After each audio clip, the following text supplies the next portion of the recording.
Suatu hari datanglah seorang ibu, dia memesan satu liang lahat kepada penggali kubur itu. Kata seorang ibu, "Bang, tolong buatkan satu lubang. Hari ini ada yang dimakamkan, ya kurang lebih 2 jam lagi akan sampai kemari." Dibuatkanlah lubang liang lahat itu. Setelah dibuat selesai, 1 jam kemudian itu jenazah datang. Jenazah datang, itu pun yang ngiringnya jenazah itu enggak banyak seperti matinya pejabat, enggak, sedikit. Kalau pejabat yang mati kan banyak, Pak. Ambulan di mana-mana datang, ajudan, pengawal penuh, pakai tembakan tidur mau dikuburin. Ramai. Ini beberapa orang saja yang mengantarkan jenazah itu. Lalu setelah itu persiapkan, kata tukang penggali kubur, "Bu, ini sudah siap, liang lahatnya sudah selesai, mayatnya pun sudah datang, mari kita turunkan." Yang tukang penggali kubur ini di bawah, dia memegang mayat. Setelah megang mayat, lalu ditaruh di bawah.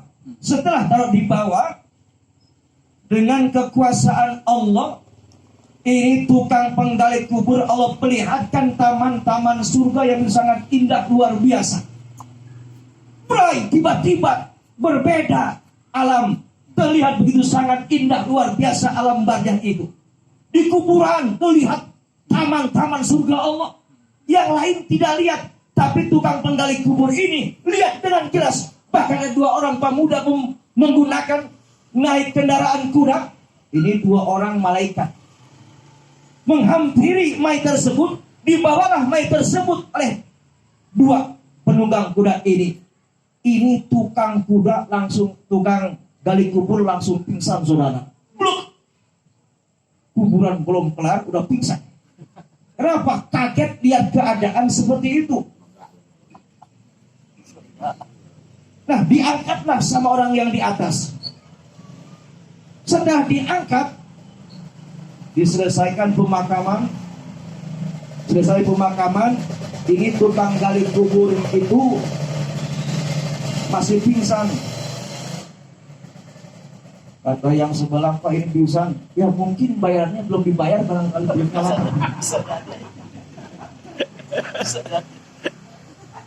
Mungkin kecapean kali, bisa jadi. Selesai penguburan, ini masih pingsan. Dipercikan air ke wajahnya, barulah bangun. Kata ibu tadi, "Mas, Bang, kenapa pingsan?" "Begini, Bu, saat saya tadi di bawah kuburan, tiba-tiba kok kayak taman." Nah, Kak Ibu tadi tidak percaya, yang lain pun tidak percaya. Ini si abang halusinasi barangkali, pikirannya kemana-mana. Selesai sudah, pulanglah ibu dan semua yang mengantarkan jenazah. Pemakaman selesai. Kurang lebih 6 bulan, datang lagi ibu itu mendatangi penggali kubur yang sama. "Assalamualaikum, Bang." "Waalaikumsalam." Ibu ada apa, Bu?" "Saya pesan 1 lubang lagi." "Kapan?" "Hari ini." "Siap." Semangat kan? Lumayan buat nambahin cicilan. Dibuatkanlah lubang lahat tersebut. Lalu beberapa lama datanglah rombongan. Setelah datang rombongan tersebut bersama jenazah, seperti halnya yang pertama, tukang kuburan ini langsung turun ke bawah karena sudah tugasnya.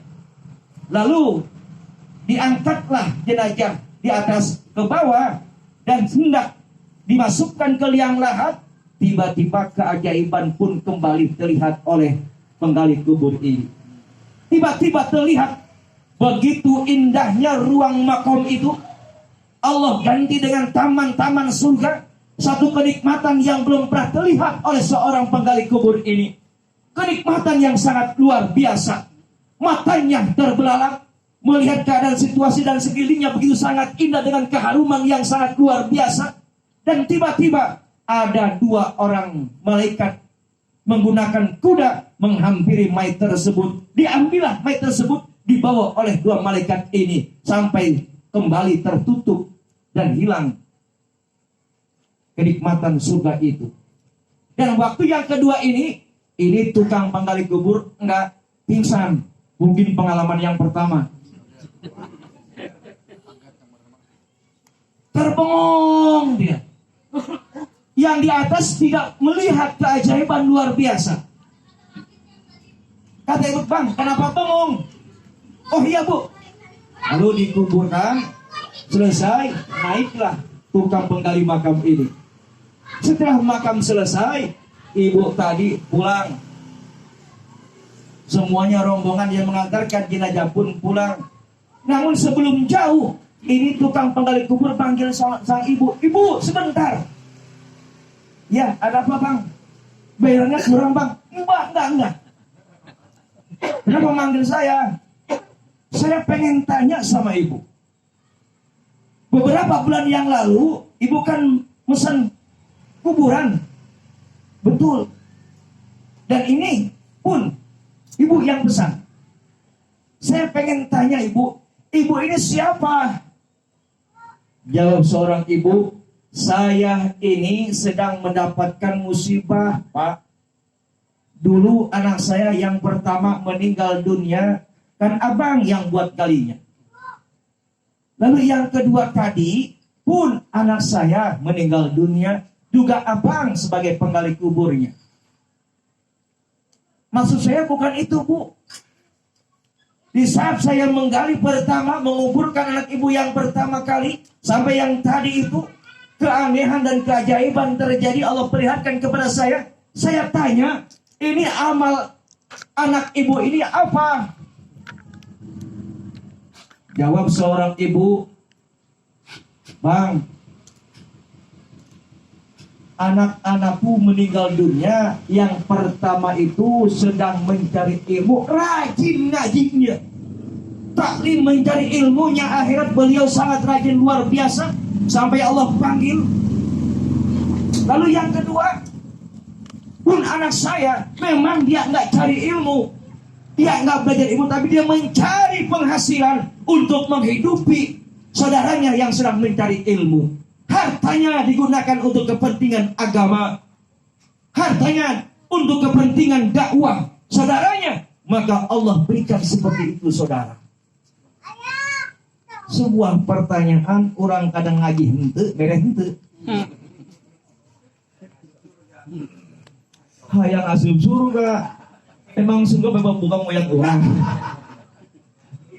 Allahu Akbar. Nah lalu saudara, setelah sang ibu itu pergi, ini ya penggali kuburan ngerenung, mikir, ya Allah, begitu besar luar biasa pahala orang yang mencari ilmu, orang yang punya ilmu begitu sangat luar biasa besarnya. Lalu beliau dengan tekad yang luar biasa, dia tinggalkan cangkulnya, dia lempar cangkulnya. Mulai hari ini saya akan belajar ilmu. Datanglah dia, yakni ke seorang ulama di Damaskus yang bernama Said Al-Burhan, ulama besar pada saat itu. Setelah dia datang, dia mengucapkan salam, assalamualaikum ya Tuan Syekh. Waalaikumsalam. Ada apa ini? Begini Tuan Syekh, saya mau belajar, mau ngaji, mau belajar, mau taklim. Kata Syekh Said, umurmu berapa sekarang? Ya kurang lebih 50 tahun Tuan Syekh. 50 tahun baru ngaji.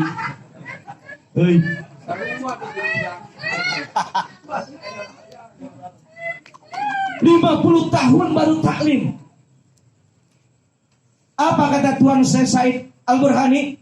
Ya sudah, sekarang kau niatkan ibadat taklim, kau cari ilmu. Dan ilmu yang kali pertama diajarkan itu kitab Al-Zurmiyah. Berikutnya matan-matan dan sebagainya, fikih dipelajari dan sebagainya. Semua dipelajari sekian puluh tahun. kurang lebih 15 tahun dihabiskan umurnya untuk menggali keilmuan, maka lahirlah seorang ulama besar yang bernama Abdurrahman Al-Hafar di Damaskus. Itu asalnya tukang penggali kubur, saudara. Paham? Artinya cari ilmu itu nggak ada istilah telat dan terlambat. Kok nggak ngaji? Aing nggak sholat isi.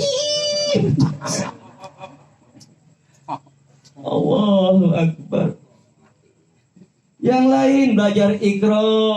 Nggak apa-apa Iqra kalau nggak bisa baca Quran. Iqra dulu dari awal. Nggak perlu malu-malu. Kalau malu-malu pisahin waktunya. Kalau siang kan banyak anak-anak kecil tuh takut lihat. Nah, jam 2 malam lah baru belajar.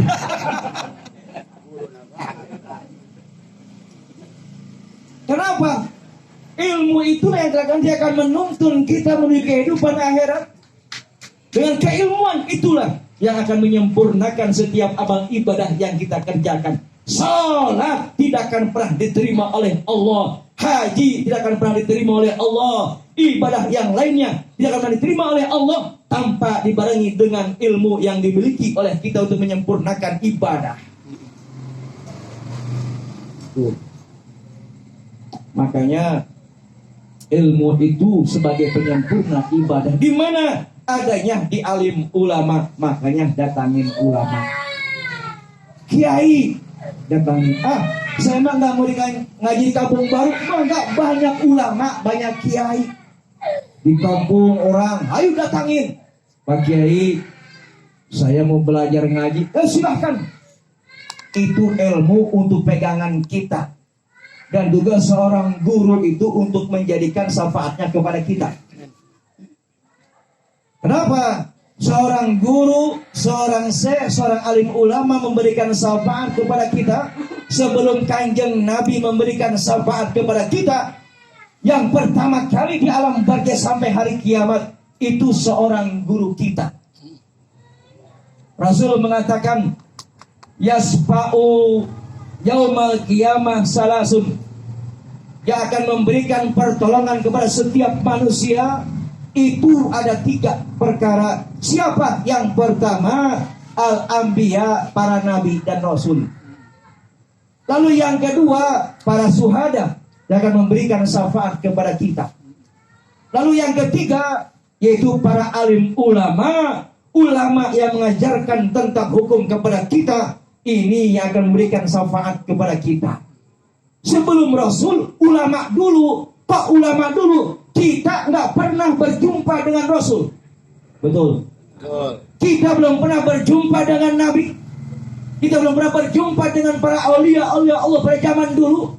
Lalu Rasul yang sekarang kita yakini, kita imani, Allah yang sekarang kita imani, ini berkat wasilah para alim ulama mengajarkan kepada kita tentang bagaimana ubudiyah kepada Allah dan Rasulnya. Paham? Paham. Yang mengajarkan sholat bukan Quran, tapi ulama. Yang mengajarkan saum dan puasa bukan Nabi, bukan Rasul, tapi wasilah ulama. Maka setiap ulama bertanggung jawab menyampaikan hukum kepada mereka dan bertanggung jawab dunia dan akhirat. Paham? Datangin ulama di kampung, hormatin. Hormatin. Ini kadang-kadang cuma ngaku dong, guru gua itu. Guru gua hebat. Kalau ngaku guru itu paling gampang, tapi yang diaku oleh guru itu yang paling susah. Wah, guru gua mah hebat. Sholatnya di atas pohon pisang dia. Allahu Akbar. Kenapa pentingnya kita dekat dengan ulama? Itu tadi, ulama akan memberikan syafaat. Bapak pernah lihat kalau ada ulama meninggal, ratusan orang, ribuan orang buru-buru saling pengen megang. Kenapa? Karena ingin dijadikan sebagai yang kelak nanti akan diberikan syafaat oleh para alim ulama. Cuma ulamanya jelas, kiainya jelas, Kalau kiainya remang-remang, surganya juga remang-remang. Yang jelas bagaimana Ustaz? Jelas silsilah keturunan, silsilah daripada keguruan. Makanya kalau ulama itu kan silsilahnya nyambung berantai-rantai. Dia punya guru namanya Anu, dia punya guru namanya Anu, terus Anu bin Anu bin Anu bin Anu bin Anu, gurunya sampai kepada aulia Allah, sampai kepada sahabat. Sahabat punya guru yang namanya Kanjeng Nabi besar Muhammad. Nabi Muhammad punya guru yakni malaikat Jibril. Malaikat Jibril punya guru Allah Azza wa Jalla. Allah menyampaikan hukum kepada malaikat Jibril, Jibril langsung kepada Rasulullah, Rasul kepada sahabat, sahabat kepada tabi'in, asbab tabi'in, para ulama, para kiai, para asatidz zaman sekarang. Itulah terus menerus sambung menyambung di antara satu dengan yang lainnya. Kurang.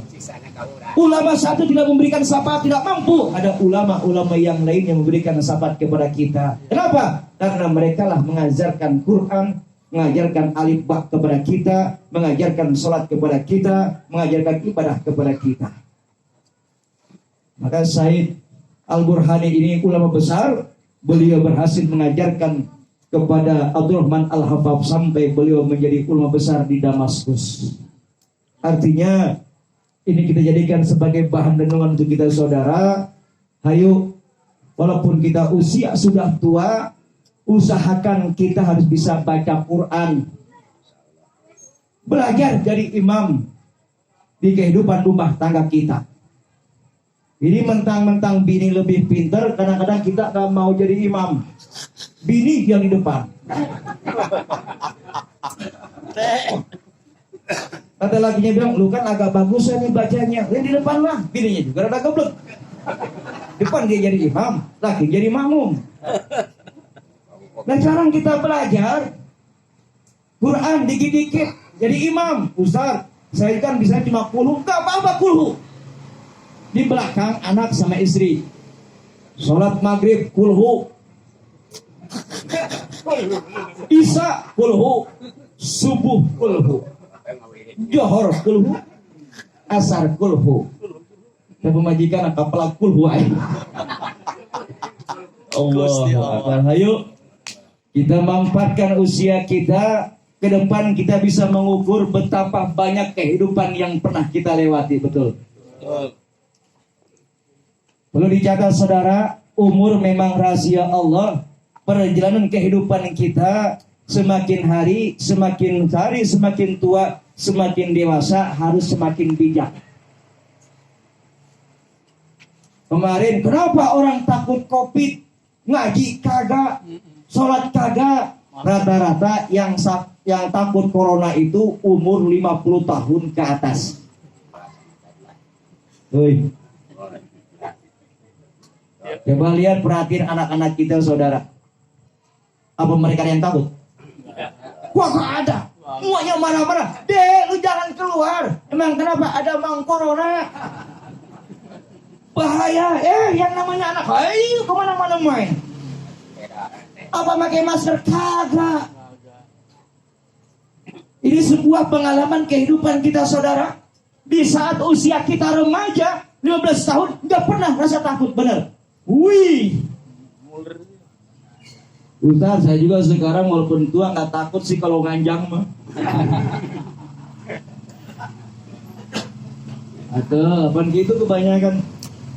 Kalau suruh ngaji, Pak ngaji sono yuk. Aduh, saya malu gak ada temen. Kalau ngaji malu. Lamun nganjang kayak maranda. Waduh ngantor kayak waduh. Ngagiah baik. Duda gak panggil ayo patan ngobrol baik nganjang kayak itu gak sapi. Ayo silahkan. Ayah negeri situ randa anak hiji. Aduh habis. Malam minggu ngantai nganjang. Pakai sarung nganjang lagi jadi isin dari sekolah. Ada itu kaki murid teh. Woi, kemana anak? Nek ngaji teh, nek ngaji. Balang nganjang.